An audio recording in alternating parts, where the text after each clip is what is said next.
الحمد لله نحمده ونستعينه ونستغفره ونؤمن به ونتوكل عليه ونعوذ بالله من شرور انفسنا ومن سيئات اعمالنا من يهده الله فلا مضل له ومن يضلله فلا هادي له واشهد ان لا اله الا الله وحده لا شريك له واشهد ان محمدا عبده ورسوله الذي ارسله بالحق بشيرا ونظيرا وداعيا الى الله باذنه وسراجا منيرا اما بعد فان خير الحديث كتاب الله وخير الهدي هدي محمد صلى الله تعالى عليه وسلم وشر الامور محدثاتها وكل محدثه بدعه وكل بدعه ضلاله وكل ضلالة في النار أعوذ بالله من الشيطان الرجيم من همزه ونفخه ونفثه إن في خلق السماوات والأرض واختلاف الليل والنهار لآيات لأولي الألباب. قابل قدر حاضرين،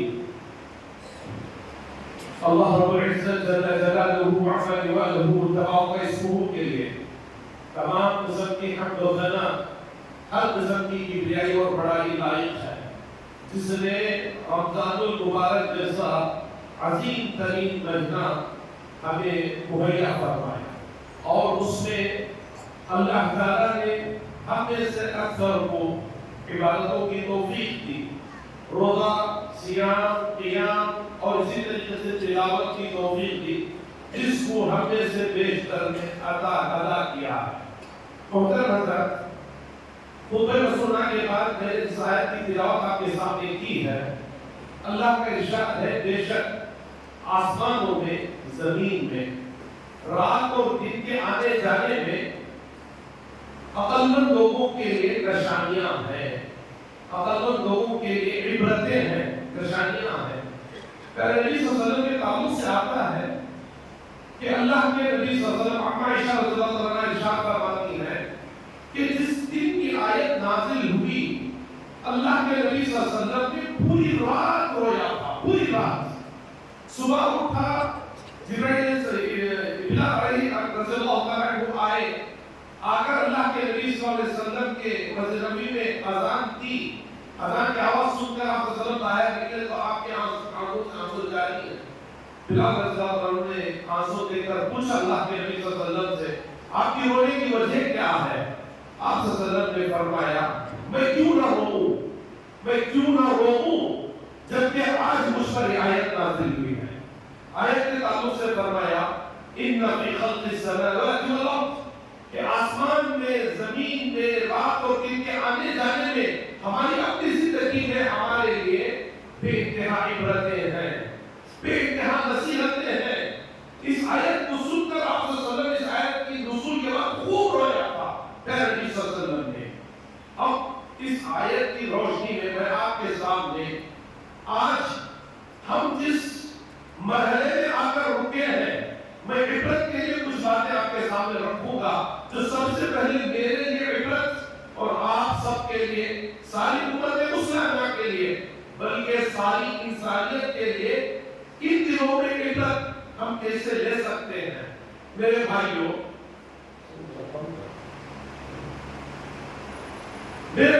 آپ دیکھیں گے ابھی ہم رمضان المبارک میں اللہ کی عبادت کرنے کے بعد اللہ تعالیٰ سے اجر لینے کے لیے، اللہ سے اپنی کی ہوئی عبادتوں کا ثمرہ اور پھل لینے کے لیے ہم جمع ہوئے۔ حالانکہ شریعت میں ایک کھلے میدان میں ساری امت مسلمہ کو جمع کر کے عید کی نماز پڑھائی جاتی ہے، جس میں آپ صلی اللہ علیہ وسلم نے ارشاد فرمایا کہ عائدہ عورتوں کو بھی تم عیدگاہ کے میدان کو لے آؤ، جیسے کہ وہ عید کی نماز نہیں پڑھیں گی، نماز کے دوران وہ الگ تھلگ نہیں کی، لیکن مسلمانوں کی دعاؤں میں وہ شریک ہو جائیں گی۔ اور آپ صلی اللہ علیہ وسلم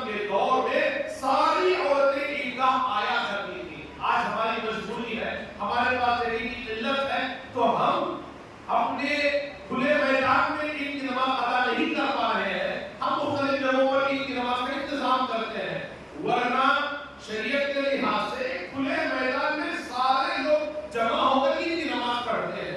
میرے بھائیو یہ جو منظر ہے عید کی نماز کا کھلے میدان میں پڑھنا، یہ منظر ایک اور منظر کشی کر رہا ہے، ایک اور منظر کشی کرتا ہے. وہ یہ ہے کہ بروز قیامت ہم میں سے ہر ایک کو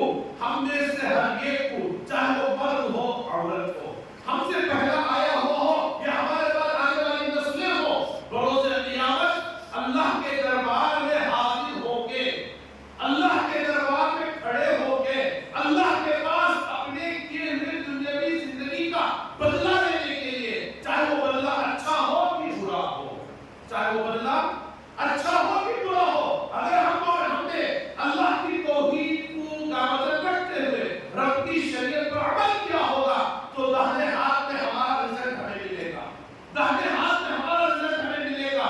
اگر ہم نے اللہ کے ساتھ کسی کو شریک کیا ہوگا یا پھر اللہ کے احکامات کی پابندی ہم نے کی ہوگی، رب کے فرمودات کو ہم نے بروئے کام نہیں لایا ہوگا، تو بائیں ہاتھ میں ہمارا نام اعمال ہمیں دیا جائے گا، ہمارا رزق بائیں ہاتھ میں دیا جائے گا. اور اس وقت جو خسارہ ہوگا حقیقت میں خسارہ ہوگا، حقیقت میں نقصان ہوگا. اس وقت کا نقصان بڑا نقصان ہے. آج آپ کا بچہ یا آپ کوئی دنیا کے ایگزام لکھتے ہیں، ہم فیل ہوتے ہیں، دوبارہ پاس ہونے کے لیے دوبارہ ایگزام دینے کا موقع ملتا ہے، سیوارہ ملتا ہے، چوتھی بار ملتا ہے، بارہ ہم ایگزام لکھ سکتے ہیں، ہم کامیاب ہو سکتے ہیں. میرے بھائی اللہ کی قسم، اللہ جو ایگزام ہم سے لے رہا ہے اس دنیا میں رہتے ہوئے، اگر اس دن کا رزق ہمارا ہم فیل ہو گئے تو ہمیں کامیاب ہونے کے لیے دوبارہ موقع نہیں ملے گا. وہ آخری اور اول موقع ہوگا، وہی آخری موقع ہوگا، اس کے بعد کوئی اور موقع ہمیں ملنے والا دیا جانے والا نہیں ہے. آپ دیکھیں گے ابھی مولانا نے جو آیتیں پڑھی ہیں نماز کے اندر، اللہ نے صرف قیامت کی ہولناک کو مدد کیا ہے.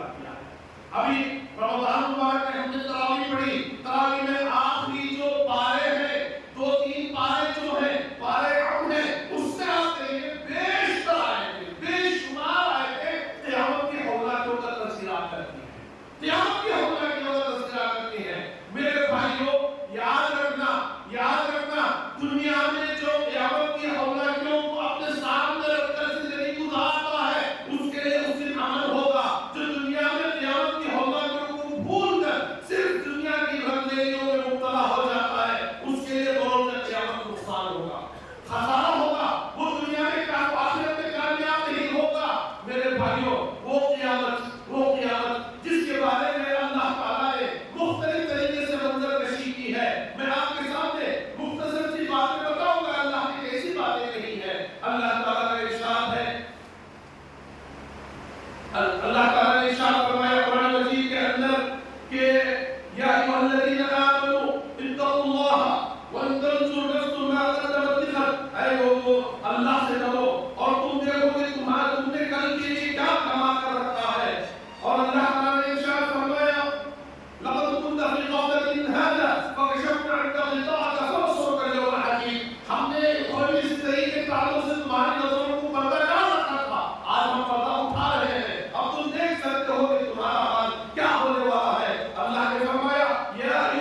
بیوی بچوں کی خاطر، ماں باپ کی خاطر، چاہے دنیا میں کسی کی بھی خاطر حرام نہ کمانا، حرام نہ کمانا، دوسروں کو نہ لوٹنا، دوسروں کو دھوکہ نہ دینا، کیونکہ یہ دنیا دھوکہ دینے کی ہے۔ ایک جگہ اللہ نے یہاں تک فرمایا انما اموالکم واولادکم فتنہ، مال اور اولاد تمہارے لیے فتنہ ہے۔ ایک اور جگہ اللہ نے فرمایا مال اولاد تمہارے لیے دشمن ہے، عدو لکم فاحذروہم، ان سے ڈرو، یہ تمہارے لیے دشمن ہے۔ یاد رکھنا میرے بھائیوں، جس طریقے سے آج ہم جمع ہوتے ہیں محشر کے میدان میں، محشر عید کے میدان میں، اسی طریقے سے اللہ کی قسم ہمیں اللہ کے سامنے جمع ہونا ہے، ہمیں اللہ کے سامنے کھڑے ہونا ہے، اپنے ہر کرتوت کا حساب ہمیں دینا ہے، ہر عمل کا حساب ہمیں دینا ہے۔ اللہ تعالیٰ ہم سے سوال کرے گا جس کے بغیر کسی کا کوئی چارہ نہیں ہوگا۔ بروز قیامت جو ہونا کی ہوگی، یہاں تک مشکل ہوگی، انبیاء پریشان ہوں گے،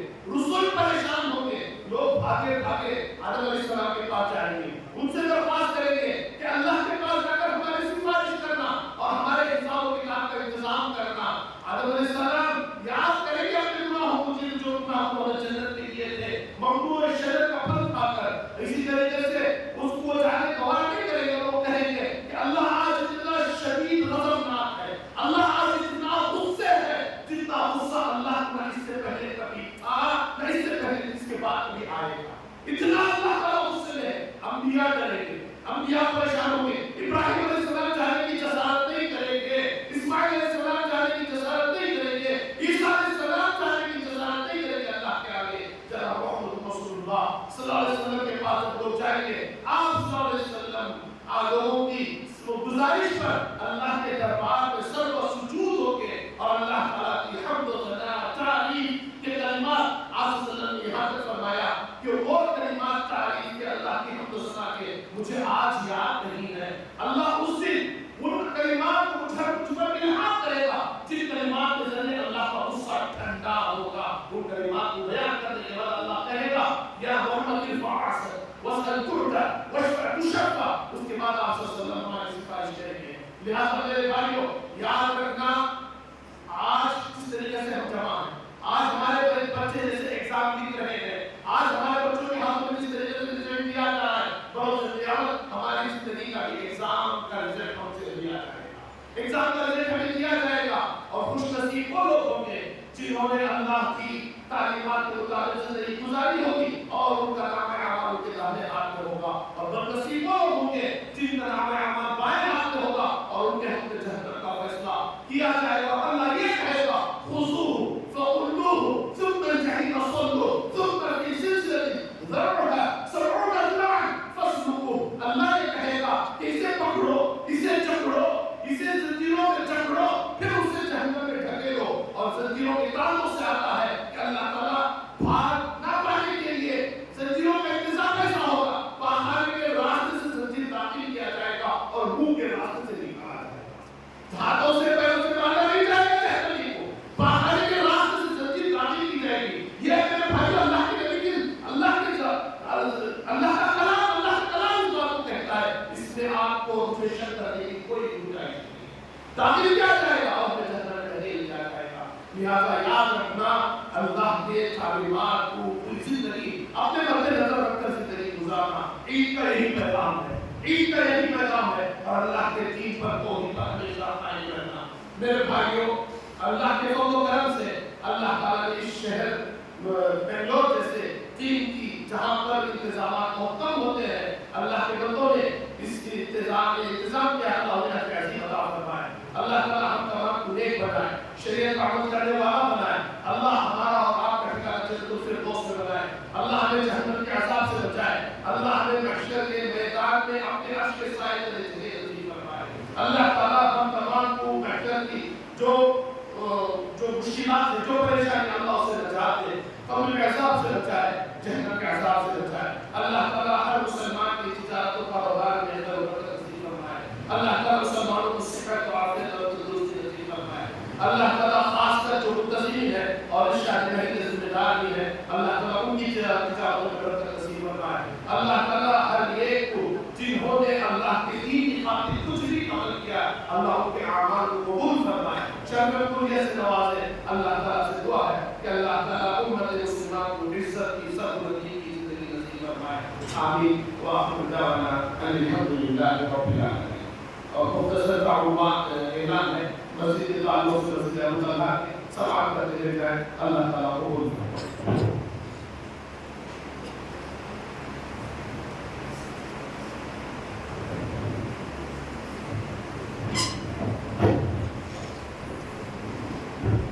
السلام علیکم ورحمۃ اللہ وبرکاتہ. محترم حاضرین، جیسا کہ آپ جانتے ہیں کہ مسجد ابو طلحہ کا تعمیری کام چل رہا ہے. اس کام کو مکمل کرنے کے لیے ہمیں زیادہ سے زیادہ تعاون کی ضرورت ہے. آپ تمام احباب سے گزارش ہے کہ جاتے ہوئے مسجد کا تعاون کرتے ہوئے جائیں. الحمدللہ تعاون حاصل کرنے کے لیے مسجد کے احباب نیچے کھڑے ہیں اور اسی طرح ان کے پاس اسکینر بھی ہے. جو لوگ اسکین کرنا چاہتے ہیں اسکین کرتے ہوئے جائیں. جو لوگ کیش دینا چاہتے ہیں کیش دیتے ہوئے جائیں. خواتین سے گزارش ہے کہ وہ